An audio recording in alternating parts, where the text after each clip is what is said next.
Un guerrero de rodillas. Capítulo 6. El arte de la guerra espiritual.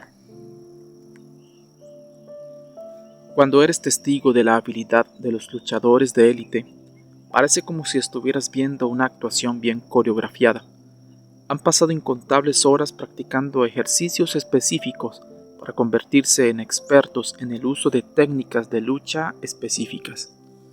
Cuando ocurre el concurso real, su movimiento es elegante y parece sin esfuerzo. Estos luchadores expertos conocen los movimientos y contramovimientos que deben hacer para derrotar a su oponente. De la misma manera debemos esforzarnos por ser hábiles en el arte de la guerra espiritual. Para alcanzar ese pináculo debemos conocer las técnicas de lucha que Jesús enseñó. Frances era madre soltera y miembro fiel de mi congregación. Se había vuelto cada vez más difícil para ella mantener una relación saludable con su hija adolescente. Becky se había vuelto combativa, descarada y distante. Cada conversación que Frances tuvo con Becky resultó en una pelea. Si Frances le pedía a Becky que la acompañara a la iglesia, se volvía loca. Pero solo unos años antes, Becky había sido una niña cálida y compasiva, a la que le encantaba ir a la iglesia. Ahora había comenzado a escuchar una forma de música rock que sonaba casi demoníaca y horrible. Becky comenzó a perforarse las orejas y luego parte de su cara. Se deprimió y se retiró y comenzó a odiarse a sí misma.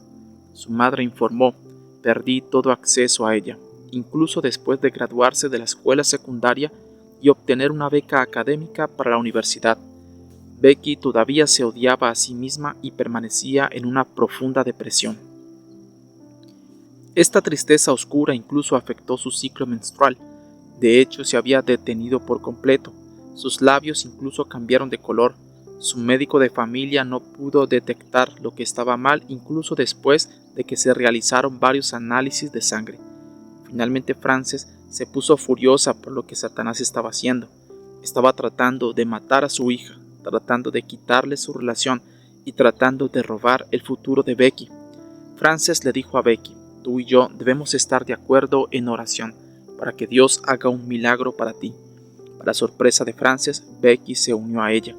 Leyeron la descripción de Pablo de la guerra espiritual que se encuentra en el 6º capítulo de Efesios. Becky se dio cuenta de que estaba sufriendo un asalto espiritual por parte de Satanás. Madre e hija comenzaron a clamar a Dios por su ayuda. En 2 días, los labios de Becky recuperaron su color natural y su ciclo menstrual comenzó de nuevo. El milagro de Dios no se detuvo allí.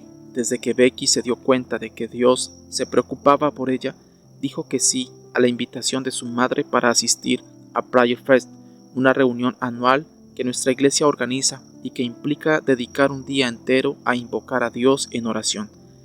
La reunión incluye adoración, clases de instrucción sobre oración, caminatas de oración en nuestro campus y poderosos periodos de intercesión corporativa que nos llevan de rodillas llorando ante un Dios amoroso. Oramos por nuestra nación, familia y comunidades. Hacemos un descanso por un par de horas y regresamos por la noche para un servicio especial que llamamos un encuentro con Dios. Frances invitó a su hija al servicio nocturno. Esa noche Becky dedicó su vida a Cristo y el poder de la depresión se rompió mientras oraba por ella. Toda la congregación lloró cuando Frances compartió lo que Dios había hecho por esta preciosa joven. 2 semanas después recibí una carta de Frances que decía: recuperé a mi hija. Nuestra relación ha sido restaurada. Gracias a Dios por contestar nuestras oraciones. Tuve el honor de ser testigo del poder de Dios para recuperar la vida de un querido creyente a través de la guerra espiritual. Jesús presentó 3 poderosas técnicas de guerra espiritual a sus discípulos. Se centraron en cómo debemos orar cuando algo falta en nuestras vidas o cuando algo está obstaculizando nuestro acceso a las promesas de Dios. La parábola del amigo a medianoche habla de un hombre que recibió un visitante inesperado tarde una noche. La cultura del Medio Oriente dictaba que una comida debía servirse a los invitados y el pan tenía que ser parte de la comida porque el pan en esos días se usaba como cubiertos en nuestros días. Se usaba como utensilio para comer carne y salsa. Como el hombre no tenía pan, se dirigió a un vecino, un amigo, y le pidió 3 panes. Era medianoche y el amigo y su familia estaban en la cama, incluso después de algunos golpes persistentes. El amigo gritó que no se levantaría para darle pan al hombre, pero el hombre fue bastante desvergonzado y persistió audazmente con sus golpes. Así que su amigo se levantó a regañadientes y le dio las 3 barras de pan. La parábola concluye con este punto de instrucción: así que os digo, pedid y se os dará, busca y encontrarás, llama y la puerta se te abrirá. Para todo el que pide recibe, el que busca encuentra, y al que llame se le abrirá la puerta. Lucas 11, 9 al 10. Pedir, buscar y llamar son 3 técnicas críticas de oración. Cada uno proporciona una clave para asegurar una respuesta cuando es utilizado por un guerrero arrodillado. El hombre que tenía los panes negó repetidamente a su amigo el pan. Sin embargo, el amigo continuó preguntando, continuó buscando y continuó llamando hasta que la puerta se abrió y le entregaron 3 barras de pan. Jesús dijo que debemos pedir y la petición será recibida. La palabra buscar significa perseguir, dado que esta parábola viene en respuesta a la petición del discípulo anónimo de que Jesús nos enseña a orar. Versículo 1. Las 3 frases, pedir, buscar y llamar, tienen que ver con la oración. En el ámbito de la oración, la palabra buscar significa más que buscar y perseguir. Aquí significa buscar a Dios y su respuesta usando todo tu corazón. Tu enfoque no se puede dividir, no puede haber ninguna distracción de tu corazón en tu búsqueda de Dios y su respuesta. Tu corazón debe estar limpio, singular y totalmente comprometido con el Señor. Eso significa que el arrepentimiento y la humildad deben preceder a sus peticiones y oraciones. La pureza del motivo y un enfoque similar al láser emergen de un corazón que ha sido limpiado a través del abandonar los pecados de uno. Esta definición de búsqueda se ilustra en una serie de pasajes de la Biblia donde sus significados pueden ser fácilmente comprendidos. Por ejemplo, durante una de las visiones que Dios le dio a Salomón, el Señor compartió este hecho acerca de sí mismo.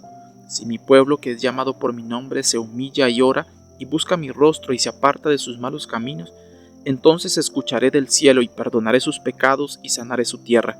Segunda de Crónicas 7:14. Dios responde a la búsqueda de personas siempre y cuando la búsqueda sea pura y singular en su enfoque.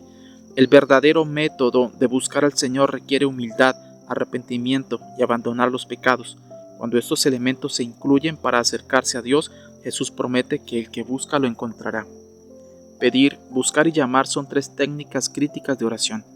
Cada uno proporciona una clave para asegurar una respuesta cuando es utilizado por un guerrero arrodillado.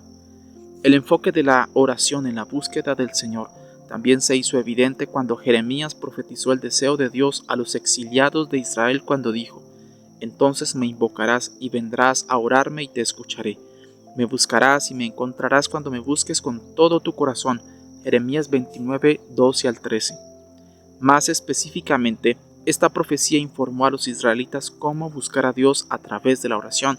Para encontrar a Dios en la oración, el requisito de búsqueda que debe cumplirse es que se haga con todo tu corazón.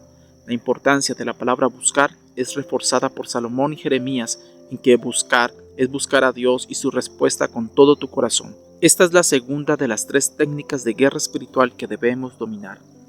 Jesús también les dijo a sus discípulos que cualquiera que pide recibe, el que busca encuentra y al que llama se le abrirá la puerta. La palabra llamar significa algo más que un simple rap en una puerta. Dado que la palabra se usa en el contexto de la oración, su significado debe tener un enfoque de oración, tal como lo han hecho las otras 2 técnicas de guerra. La frase knock implica la participación de tu fe a través de la guerra, orando, ayunando, orando con un compañero y cosas por el estilo, hasta que la puerta se te abre. Aunque la frase knock no se ve en ninguna otra parte de la Biblia en referencia a la oración, el principio y la técnica se observan en otra parte. Por ejemplo, durante un tiempo económicamente devastador en la nación de Israel, el profeta Joel profetizó instructivo a los ancianos: «Ponte cilicio, oh sacerdotes, y llora. Llora tú que ministras ante el altar. Ven, pasa la noche en cilicio, tú que ministras delante de mi Dios. Para las ofrendas de granos y las ofrendas de bebidas son retenidos de la casa de tu Dios». Declara un ayuno santo, llamar a una asamblea sagrada, convocar a los ancianos y todos los que viven en la tierra a la casa del Señor tu Dios y clama al Señor. Joel 1, 13 al 14. La guerra espiritual ocurre cuando experimentamos resistencia a la voluntad de Dios. El principio y el significado del golpe se ven en estos versículos. El profeta instó a los ancianos y líderes espirituales a usar su fe ayunando, clamando a Dios, orando corporativamente e incluso orando toda la noche para que la provisión de Dios fuera liberada. La necesidad era grande y la única forma en que estarían seguros de la bendición era entrando en el nivel más alto de la guerra espiritual, llamando hasta que se abriera la puerta de la provisión. Jesús nos enseñó a crecer en el arte de la guerra espiritual al aprender a usar estos 3 métodos para asegurar la bendición: pedir, buscar y llamar. La guerra espiritual ocurre cuando experimentamos resistencia a la voluntad de Dios. Solo hay un ser espiritual que está constantemente instigando y agitando la oposición de la voluntad de Dios, y ese es Satanás. Esta resistencia apunta a la batalla en curso del bien contra el mal y de la fe contra la duda. La batalla se ve en la justicia contra el pecado. La guerra espiritual es evidente incluso a través de la colisión de visiones del mundo. La cosmovisión bíblica a menudo se encuentra con antagonismo por aquellos que defienden puntos de vista contrarios con respecto a la vida personal y cívica, ya sea posmodernismo, humanismo secular, islam o simplemente viejo ateísmo. Las cosmovisiones en colisión también reflejan una dimensión de guerra espiritual. A pesar de la génesis de la guerra espiritual, se nos enseña a no retroceder, sino a enfrentarnos al enemigo a través de la oración. Estas 3 técnicas de oración son poderosas cuando se usan adecuadamente. En el capítulo 20 del libro de los Jueces, vemos un excelente ejemplo de las 3 técnicas que se utilizan para recibir respuesta a la oración y para asegurar las bendiciones de Dios.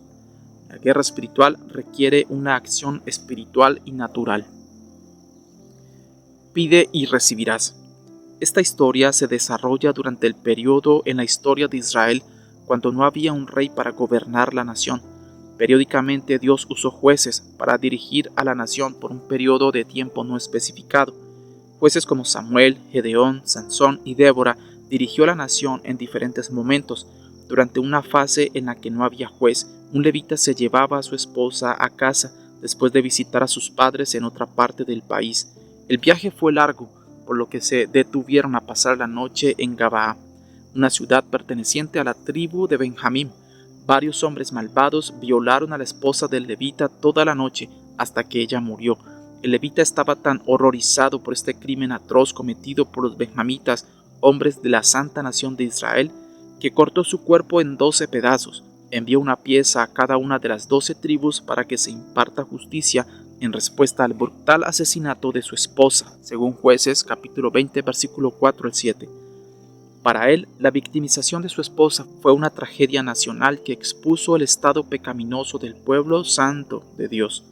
Conmocionados, toda la gente se reunió al unísono y la ira, exigiendo que se hiciera justicia rápida contra los benjamitas. Pidieron a los benjamitas que les dieran a los hombres que cometieron este asesinato para que pudieran ser ejecutados. Los benjamitas se negaron. En cambio, reunieron a unos 26.700 hombres en Gabaa para luchar contra los 400.000 soldados de Israel. Imagínense cuán dañadas deben haber estado las mentes de los benjamitas por la vida pecaminosa y la alineación contra Dios para llegar a un plan tan desafortunado. Estaban dispuestos a defender violentamente a violadores y asesinos en lugar de hacer que experimentaran la pena capital. Versículos 12 al 17. Da un paso atrás de la impactante defensa de los benjamitas de los hombres viles. Puedes ver que la guerra espiritual debe haberlos cegado de la moralidad básica. Recuerda, la guerra espiritual siempre está en acción cuando ves que el mal lucha contra el bien o el pecado se opone a la justicia. La solución no fue simplemente acabar con los benjamitas en una pelea callejera total, aunque eso fue bastante tentador. La guerra espiritual requiere una acción espiritual y natural. Cada vez que algo se opone a la voluntad de Dios, la guerra espiritual debe ser la primera reacción. No había duda de que la voluntad de Dios era exigir justicia fuerte contra los violadores y asesinos. Si los benjamitas estaban dispuestos a proteger a estos hombres, su comportamiento representaba una acción de injusticia, que es contraria a la voluntad de Dios. Los benjamitas tenían que rendir cuentas. Antes de tomar medidas contra los benjamitas, los israelitas subieron a Betel, la casa de Dios, para preguntar al Señor. Así es como pidieron la guía de Dios. ¿Quién de nosotros irá primero a luchar contra los benjamitas? El Señor respondió, Judá irá primero. Versículo 18. Aprendemos que Dios estaba a favor de que Israel tomara justicia rápida, fuerte y letal contra los benjamitas. Sin embargo, en lugar de 400,000 soldados luchando contra los 26,700 benjamitas, solo la tribu de Judá debería luchar contra ellos. Esta guía de Dios siguió cuando los israelitas pidieron su ayuda en oración. La primera técnica en la guerra espiritual es preguntar. Hicieron su petición e indagación en oración. Dios respondió. Jesús nos enseñó a pedir y recibir. Pidieron y recibieron la aprobación de Dios para luchar contra los benjamitas con la estipulación de que Judá debía ir primero. Dios no va a proporcionar respuestas, provisión o bendiciones para lo que está fuera de su voluntad. Él quiere que vivamos dentro del centro de su voluntad. Para su sorpresa, Judá perdió 22,000 hombres ese día. ¿Cómo podrían haber sido derrotados? Tenían más tropas. Y lo que es más importante, ¿no recibieron la aprobación de Dios después de pedir guía en oración? Ciertamente lo hicieron, pero esta es la imagen de la guerra espiritual. Podemos perder una batalla incluso en nuestra obediencia a las directivas de Dios. Sin embargo, debemos saber cómo proceder después. ¿Por qué Jesús nos enseñó que hay 3 técnicas de guerra? Podemos concluir que cuando una técnica no genera la bendición, debes pasar a la otra técnica. La guerra espiritual implica la resistencia que encuentras al intentar ejecutar la voluntad de Dios o asegurar las promesas de Dios. Si estás fuera de la voluntad de Dios y estás buscando las bendiciones de Dios, no vendrán a ti. Juan enseñó que nuestra confianza en esperar respuestas a nuestras oraciones solo se encuentra cuando estamos buscando cosas de acuerdo con la voluntad de Dios. Primera de Juan 5, 14 al 15. En otras palabras, Dios no va a proporcionar respuestas, provisiones o bendiciones para lo que está fuera de su voluntad. Él quiere que vivamos dentro del centro de su voluntad. Cuanto más crecemos en intimidad con Dios, más fácilmente se entiende su voluntad revelada y se persigue de todo corazón. Cuando la voluntad revelada de Dios se ve frustrada, debemos permanecer en modo de guerra espiritual. Si hemos pedido y no hemos recibido la bendición deseada, debemos continuar luchando hasta que la bendición esté asegurada. Los israelitas entendieron este principio. Estaba claro para ellos que la voluntad de Dios significaba que los benjamitas tenían que ser castigados por el crimen cometido por los hombres de Gabaa. Aunque Dios dio a los israelitas una respuesta afirmativa para luchar contra los benjamitas, perdieron la batalla. Preguntaron y recibieron la respuesta de Dios, pero no aseguraron la victoria. En este caso, la primera técnica de guerra espiritual no aseguró las bendiciones. No te preocupes ni te desanimes fatalmente cuando esto te suceda. Simplemente pasa a la segunda técnica de combate. Busca y encontrarás. A veces te encuentras de rodillas debido a la ineficacia de los demás, especialmente cuando buscas una solución a un dilema. Mi hija mayor, Daniel, tenía una profesora exigente en la escuela de posgrado que no se comunicaba con claridad. Un trabajo de término que valía el 30% de su calificación vencía un mes después del semestre. La joven e inexperta profesora no había dado ninguna descripción o explicación de su requisito para el documento que no sea un documento de término debe presentarse en esta fecha. Daniele pasó unos minutos en oración, buscando a Dios por una idea. El Señor dejó caer una idea en su mente y ella recibió una a por el papel. Incluso en pequeñas cosas como esta oración puede ser una herramienta poderosa para obtener sabiduría del Dios que todo lo sabe. Los israelitas se sacudieron su desaliento en el campo de batalla ese día. Primero mantuvieron el asunto espiritual antes de convertirlo en criminal o militar. Toda la compañía israelita de soldados regresó al lugar de oración. Esto es lo que sucedió a continuación. Pero los hombres de Israel se animaron unos a otros y de nuevo tomaron sus posiciones donde se habían estacionado el primer día. Los israelitas subieron y lloraron ante el Señor hasta la noche y preguntaron al Señor. Ellos dijeron: «¿Volveremos a subir a la batalla contra los benjamitas, nuestros hermanos?» El Señor respondió: «Vete contra ellos». Jueces 20, 22 al 23. El estímulo es un paso vital en la guerra espiritual o el desarrollo espiritual.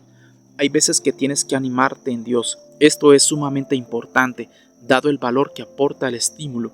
Aunque el autoanimamiento es insustituible, en tiempos de guerra intensa es importante conectarse con otros guerreros arrodillados para obtener el apoyo de muchas fuentes. El autor y entrenador de liderazgo John Maxwell dijo: «Recuerde, el hombre no vive solo de pan, a veces necesita un poco de mantequilla. Esto es lo que los israelitas hicieron primero antes de iniciar la fase de búsqueda de la guerra espiritual. Se animaron mutuamente.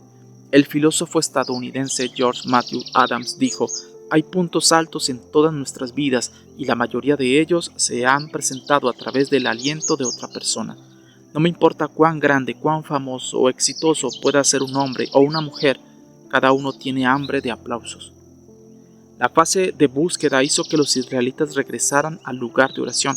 Esta vez necesitaban escudriñar sus corazones a través del arrepentimiento y la humildad para entender cómo abordar este asunto de justicia contra los benjamitas. Una pregunta fundamental debe ser respondida a través de la oración. ¿Extrañaron a Dios?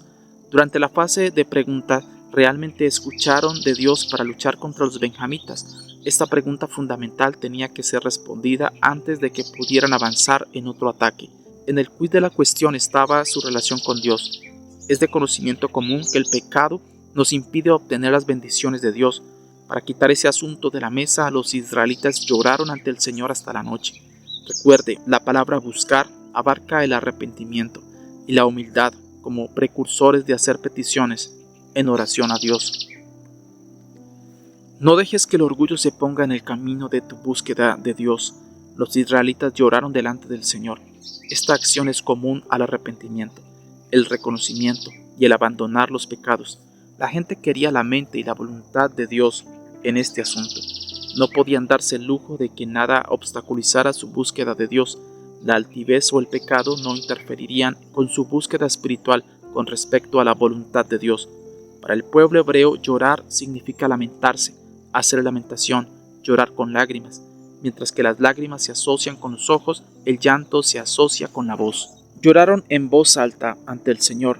No dejaron que el orgullo se interpusiera en el camino de su búsqueda de Dios. Ahora no, necesitaban conocer la mente y la voluntad de Dios.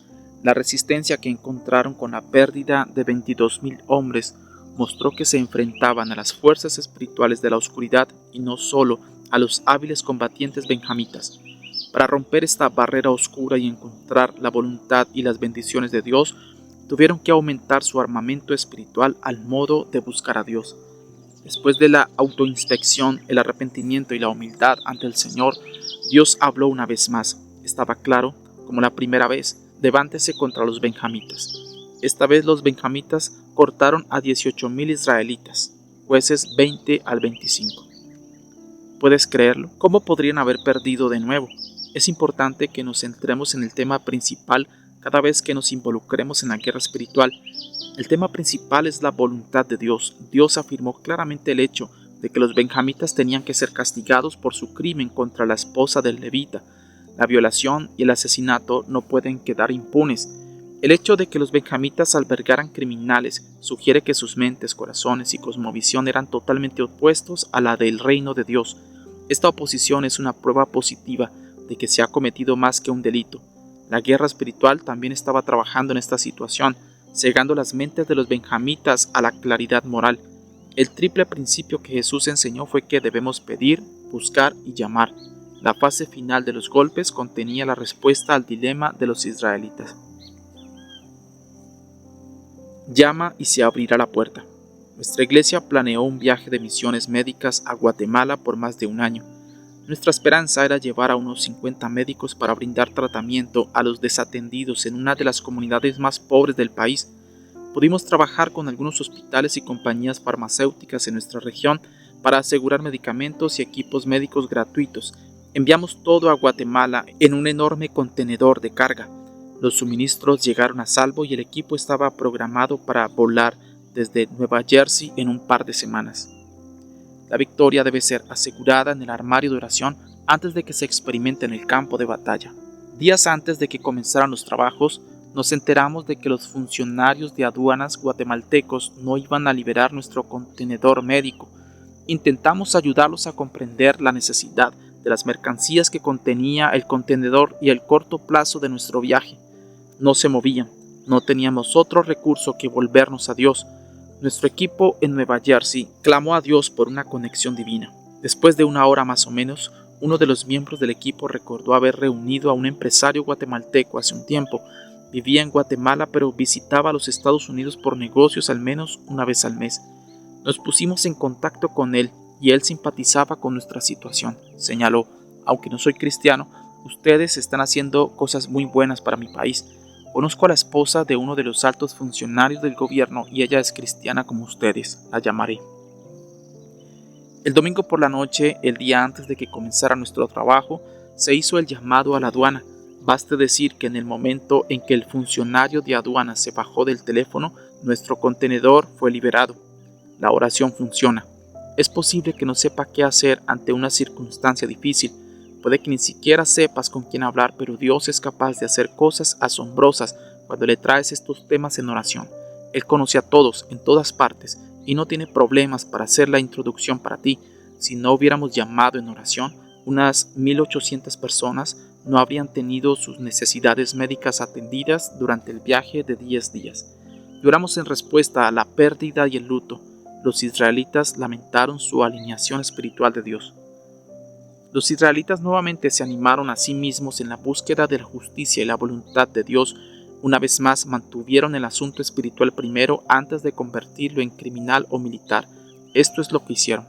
Entonces los israelitas, todo el pueblo, subió a Betel y allí se sentaron llorando ante el Señor. Ayunaron ese día hasta la noche y se presentaron ofrendas quemadas y ofrendas de compañerismo al Señor. Y los israelitas preguntaron al Señor. En aquellos días el arca del pacto de Dios estaba allí, con Fineas, hijo de Eleazar, el hijo de Aarón, ministrando ante él. Ellos preguntaron: ¿volveremos a subir a la batalla con Benjamín, nuestro hermano, o no? El Señor respondió: ve, porque mañana los daré en tus manos. Jueces 20, 26 al 28. El hecho de que regresaron a Betel para buscar a Dios en oración nos dice que vieron la crisis primero, como un asunto que involucraba una guerra espiritual. La victoria debe ser asegurada en el armario de oración antes de que se experimente en el campo de batalla. Muchas veces nos apresuramos a la batalla llamando a nuestro abogado, banquero o algún otro agente de poder en lugar de llevar el asunto primero a Dios en oración. Los guerreros arrodillados oran primero por la mente y la estrategia de Dios antes de buscar soluciones terrenales a su terrible experiencia. Si esta no ha sido su práctica, es esencial que la ponga en marcha en el futuro. La aplicación de esta estrategia de batalla también reducirá tu agravamiento y retraso. Si se requieren servicios profesionales, Dios lo guiará a ponerse en contacto con el abogado, contador o quien sea adecuado.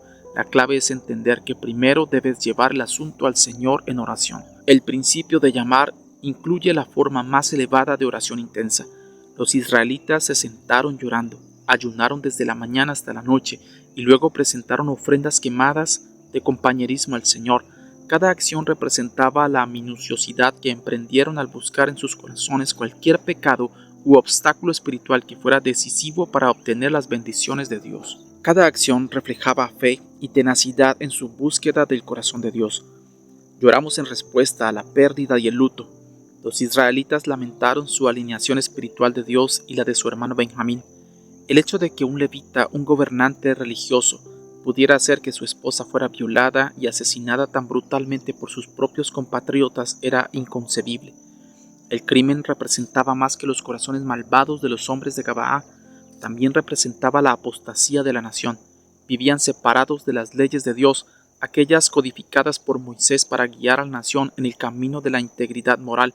La vergüenza de su deserción del gobierno de Dios condujo a este pecado atroz. Su llanto y ayuno reflejaban el disgusto que sentían hacia el estado espiritual de la nación y su necesidad de regresar por completo a Dios. El ayuno es una herramienta espiritual que Dios diseñó para limpiar nuestro ojo interno, el ojo de nuestras almas que nos ayuda a ver a Dios claramente.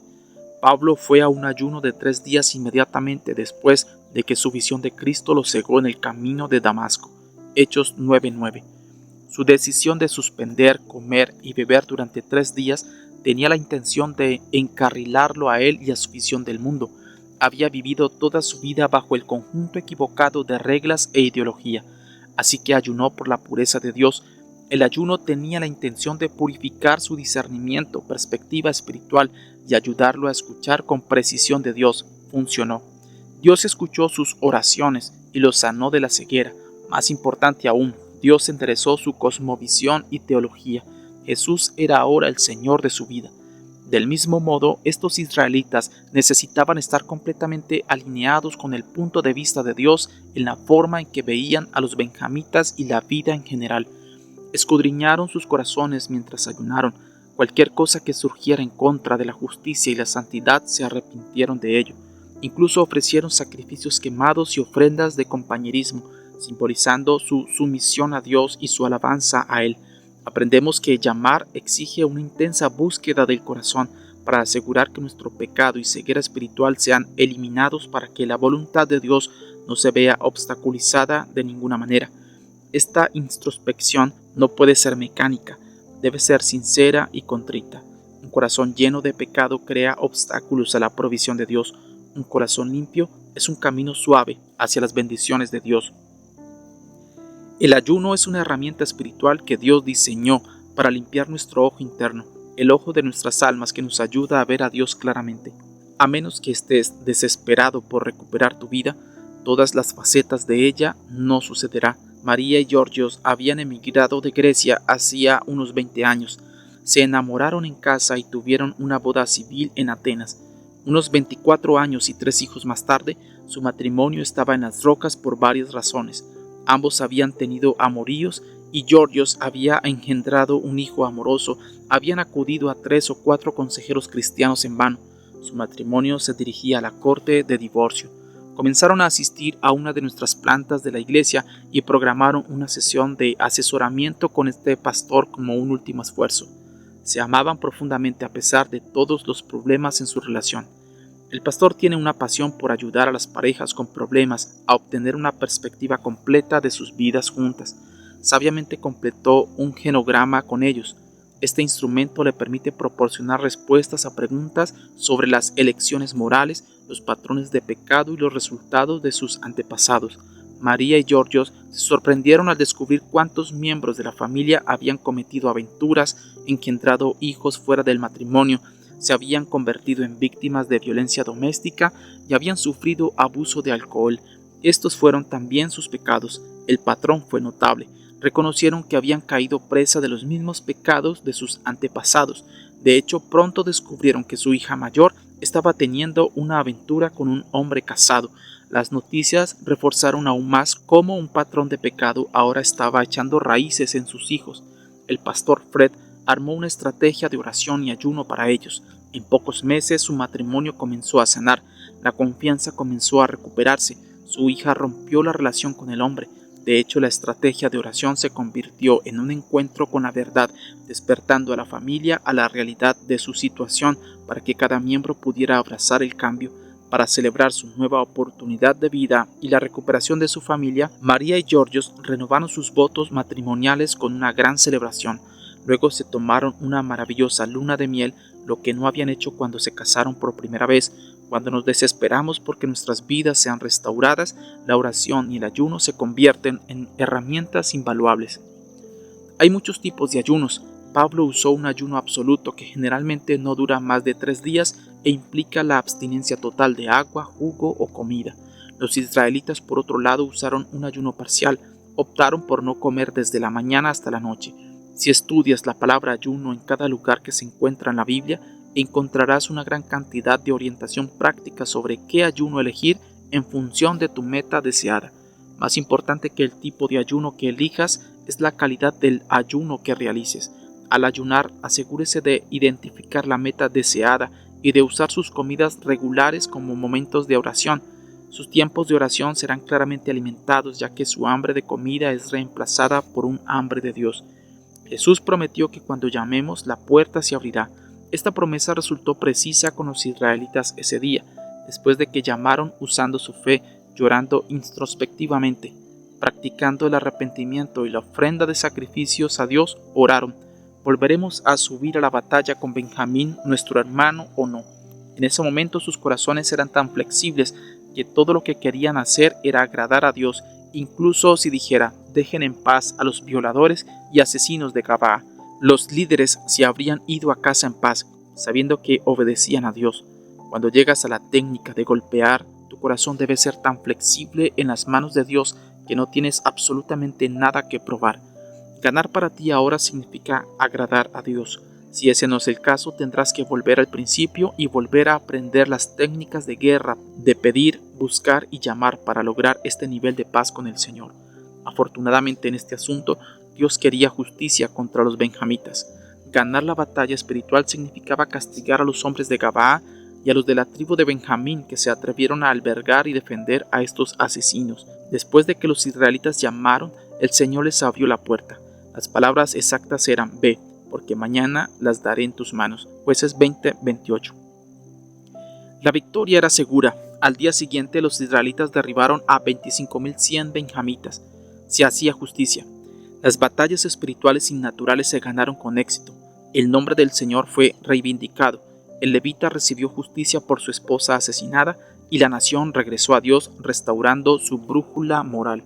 La guerra espiritual es un arte. Debes saber cómo acercarte a Dios y permanecer en su presencia hasta que recibas la estrategia necesaria para asegurar sus bendiciones. Como Jesús enseñó, puedes llegar a ser hábil en la triple técnica del combate espiritual: pedir y te será dado, busca y encontrarás, llama y la puerta se te abrirá. Si pides y no recibes, no te preocupes, pasa al siguiente nivel de combate espiritual, porque la oposición del enemigo exige un mayor esfuerzo de tu parte. Si buscas y no encuentras, no te pongas nervioso. Aumenta el calor espiritual contra nuestro apisonado adversario, llevando tu guerra al más alto nivel de intensidad. Golpea y esta arma no puede fallar. La puerta se abrirá para ti. Determina dónde puedes haberte equivocado en tu última escaramuza con el enemigo. Tal vez te diste por vencido después de experimentar resistencia, aunque le pediste a Dios sus bendiciones. Armado con la verdad de las Escrituras, lleva tu guerra espiritual a una nueva dimensión, luchando por las promesas de Dios. Valen cada segundo de cada pelea que debes sufrir. Eres un guerrero. Lucha por el propósito de Dios para tu vida y para esta generación.